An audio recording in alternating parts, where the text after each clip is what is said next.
Hey guys, Joe here with Tradger Farms. This has been kind of a long-awaited video, lots of questions on it, but we're going to go over the 2021 habitat results, kind of what we saw and the different things we implemented, which for the first year of Jeff Sturgis' plan that he developed, I think was quite a lot. Spent a ton of time, ton of effort, ton of money trying to get this all done, and not all of it is going to be noticeable changes right away. A lot of us here, patience, and a lot more patience on social media and things like that. But wanted to go over each one individually and take a little bit of time, answer any questions you guys have.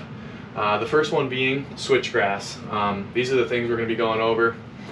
That's just kind of my checklist right now for the year, so you can ignore that. And these maps up here are really of Jeff's plan that I have just kind of doodled on for different things. One thing I will recommend before I continue is, if you have one of these or maybe you've made one of your own plans, I really recommend getting a marker out and kind of, adding to it. It doesn't need to be different things, but for example, my red lines here, I marked for where I see quite a bit of deer movement. And Jeff, of course, has had a red line in his color coding of a deer travel corridor, which we did establish. However, I wanted to be able to kind of overlay things with the plan and what we think, and also with how the deer are actually moving. And it's been very helpful, and I think I'm going to study that a lot around where I should move stands or create other pinch points, because like I've been saying really over the last couple months to you guys is we spend so much time kind of forcing the deer and doing what we want them to do and not realizing that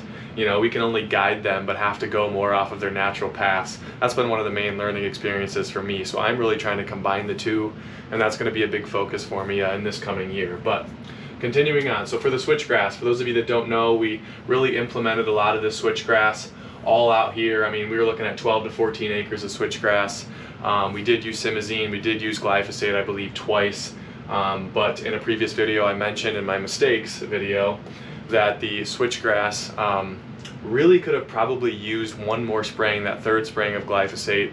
People talk about it all the time. I know Jeff mentions it. It's very important. We all think that it's going to come up sooner than it does, obviously depending on where you're living, but with the warm temperatures that it does need, we can really get that spraying typically in June, third spraying of glyphosate. And I wish I would have done that, even though I will say as the year went on, I saw more and more switchgrass, and I'm super excited to see over this year and next year even how much thicker it grows, and just what kind of stand it's going to be. So I will keep tabs on that and let you guys know. We are going to spray simazine here a few weeks before spring green up, so that should help. Getting a little bit of conflicting information on whether we should mow again or not, so more on that to come. But other than that, it's coming in well, so super excited. We're going to be patient, and I think we're going to get a decent stand. I also have maybe 10 pounds of leftover seed because I bought such a large quantity, 5 to 10, so I might also spread a little bit more seed, frost seeding it, and maybe some of the thin areas that I think were a little weedier than I had anticipated. Next being the travel corridors, specifically the one that we created following Jeff's exact plan. We noticed, and again, not in the mistakes video, but in one of the previous videos, that in some of the travel corridors that the deer branched off at a certain point, their natural trails, right? They used the travel corridor and they used some of our Hinge Cuts, which we'll touch on at some points, and it worked very well. But then when their natural movement kind of took over, they were going one way versus another. They split off of the corridor. So a big thing on these corridors is going to be creating them so it follows their natural movement, but also maybe kind of guiding them a little bit more, minimally around where your stands would be. So for example, if they are kind of cutting a corner and they're out of bow range and you want to drop a couple trees or do a few hinge cuts to kind of just make them go around some stuff, I think that you're going to have the biggest impact with that versus trying to just establish a whole new travel corridor and path that the deer, seldom take or just are not used to taking. So bear that in mind, but that was a big takeaway for me. Water holes. We implemented 2 water holes because you'll notice our food plot is kind of a horseshoe around the majority of the property to hopefully keep deer, more on the property, hopefully during daylight hours.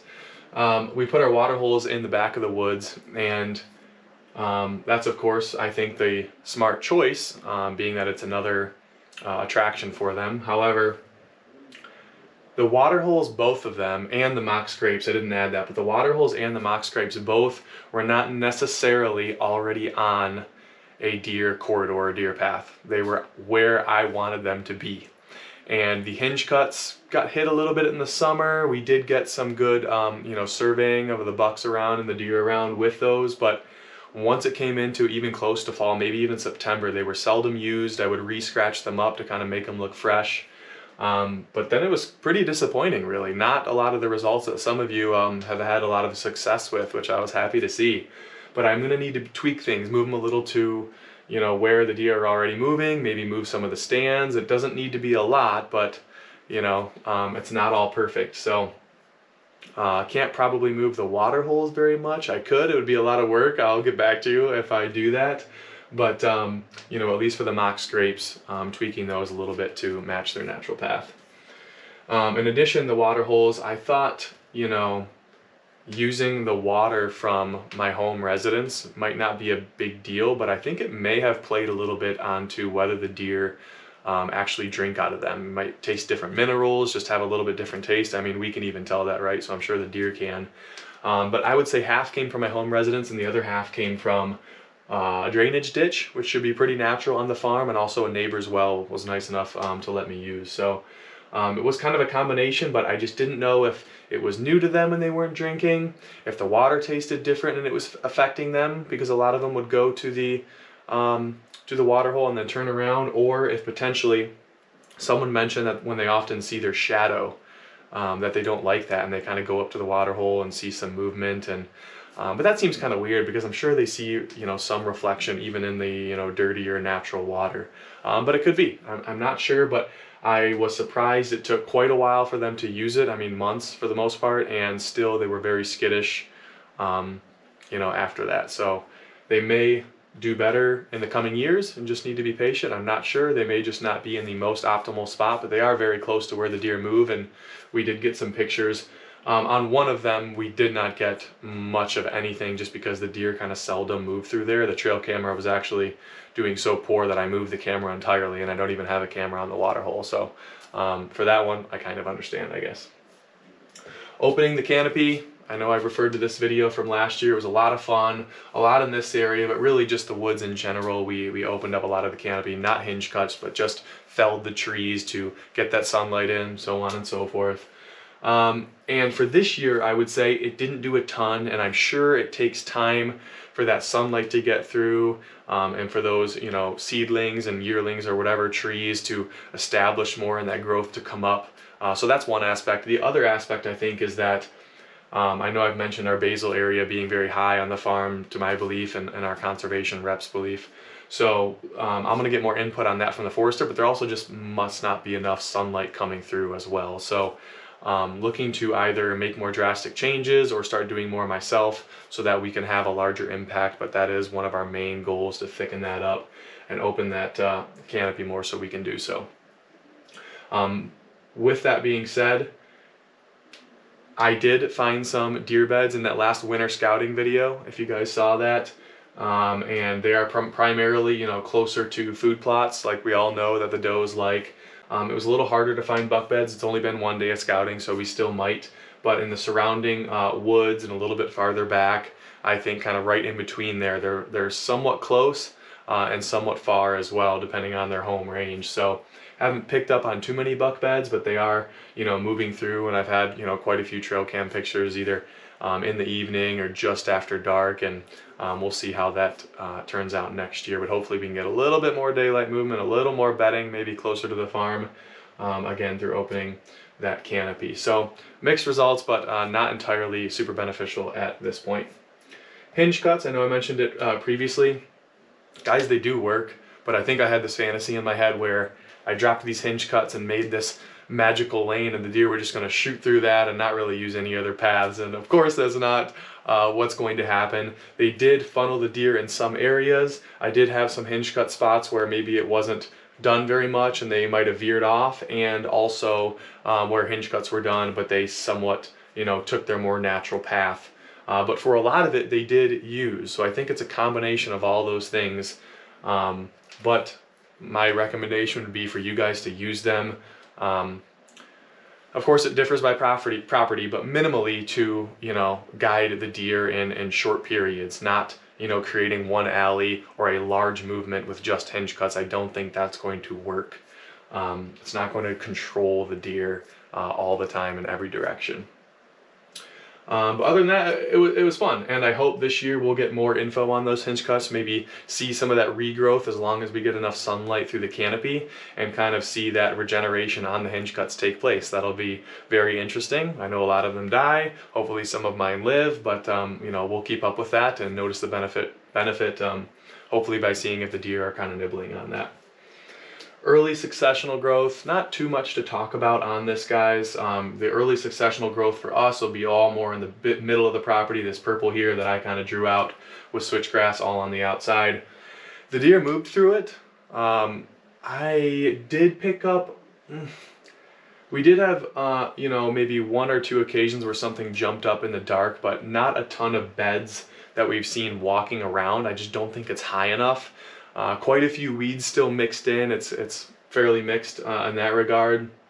And in general, the switchgrass, you know, was in some places on the edges where it didn't get much sunlight. I mean, a foot high, it barely grew and will take quite a bit of time, I believe. And in other spots, it was like already at 4 feet in little spurts. So just not enough, I don't think, for them to feel super comfortable and be bedding in, especially as it got to the winter of the first year the switchgrass was planted. So hopefully, again, with some patience, some better results. And even though we don't necessarily want them bedding in the switchgrass near our access trails, I do hear a lot of people commenting that they do. So kind of, I guess, mixed emotions and thoughts on that.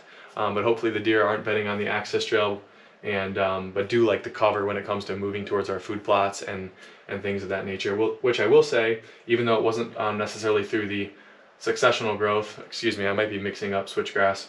They did move through the switchgrass to get to the food plots and things like that a little more, I believe, than they did the previous year. But with that middle early successional growth, you know, not too many beds. It really thinned out when it got into the late season. Hopefully more seedlings and other, you know, trees and shrubs will start growing, and not just weeds that will just die off every year. So because it previously was all farmed. It was soybeans that year, and I think the year before it might have been corn before we had owned the property. And I wonder how long it will take to really thicken up and be more than just weeds dying off and not doing very much for the deer. Lastly, food plots. Quite a bit going on here, guys. We followed the traditional method. Initially, our buckwheat went 8 or 9 weeks, and it was somewhat spotty, and I was worried if I continued the method that it wouldn't work, because some parts, you know, along the whole trail food plot, the buckwheat was great, and other parts it was barely existent and it was just weeds. So what I ended up doing is, before it went to seed, I killed it all off. I did 1 or 2 sprayings, and then I just got ready to do the half and half, the oats, bees, and peas on one side, later layering with winter rye, and on the other side the brassica blend. And I would say for putting down probably 1/3 of the lime that was recommended, just because it was very hard for me to literally hand spread 12,000 or so pounds of lime. I did do a few thousand. It was a lot of work, ruined that pair of gloves for sure. And you know, hopefully that helped, but I just want to be honest, I used, you know, around 1/3 of what was recommended. My soil pH was, I believe, 5.7 or 5.8. And then I did put down the total recommendation for the potash or potassium, which I think was around 200 pounds per acre, and spread that. So the results were kind of spotty in areas along the trail. It was great and it was coming in luscious, and others it was more weedy. The biggest fail, I would say, was in this larger area here. It was just a lot. A few of you picked up on the mare's tail, which I appreciated, all the comments and recommendations. So hopefully going to you know, take care of that more next year. But I think a lot of it had to do with me not wanting to spray 2,4-D in the fall because of the residual effect. But a lot of you think that the residual effect doesn't last that long, so I'm going to try and, you know, at least late summer really take care of that. Some of you may know we did plant a little strip of clover around it, so with some mowing and hopefully with the rye as a bit of a cover crop, hopefully some of the clover will come in well, and we will have that summer food to help the deer herd and hopefully improve our food plot. So that was with growing the plot. Again, we did have a bunch of areas that looked just great, but still the deer were using it a lot, and once it got into, you know, really into October, they used it some in the beginning, but once it got past mid-October, especially like October, you know, 20th, around there, they pretty much weren't using it too much. A little bit here and there, you could tell they'd munch on it and move through, but they really weren't using it as much as before. So I know that this coming year, especially just that fall food, we are going to delay planting. We planted August 1st, right kind of in the beginning, and they said the first couple of weeks. I want to make it as palatable for the deer as possible, but I also want it to last. And many people are stating that a lot of these didn't brown, like their brassicas didn't brown, and they kind of stay green after the frost, but that was not the case in our circumstance. When they started going bad, they started browning. The oats and all those were browning as well, and you could tell they were just dying off. So I think maybe delaying that a couple of weeks.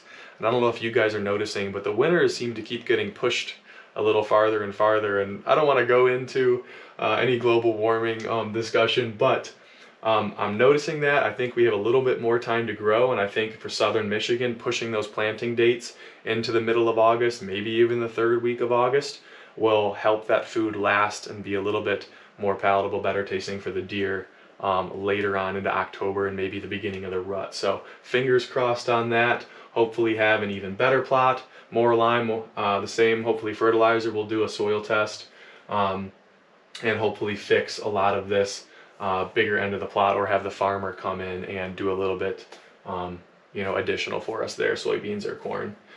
But that kind of summarizes most of the habitat changes, our results. I think you get the vibe. It was some good, it was some bad.